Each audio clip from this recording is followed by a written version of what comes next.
Abazali bezingane ezifunda esikoleni uMbilo Secondary bathi okwenzeke izolo kulesi sikole kubashiye bethukile, kanti bathi bathemba ukuthi kukhona abazobhekana nengalo yomthetho kulandela lesi sigameko.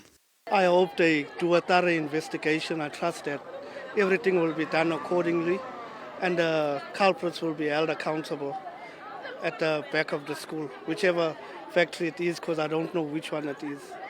Inyunyana yothisha iNeptosa ithi nezinhlelo zokusebenzisana nezikole eziseduze nezimboni ukuze kuzovikeleka impilo yabantu.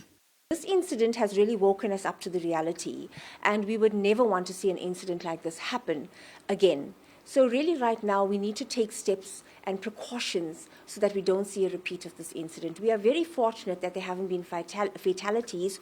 Ngokusho kwabezimo eziphuthumayo kuphoqeke ukuthi sivalwe lesi sikole njengoba abanye babafundi bebengasakwazi ukuphefumula, kanti imbangela yokuvuza kwale gas ayikaziwa.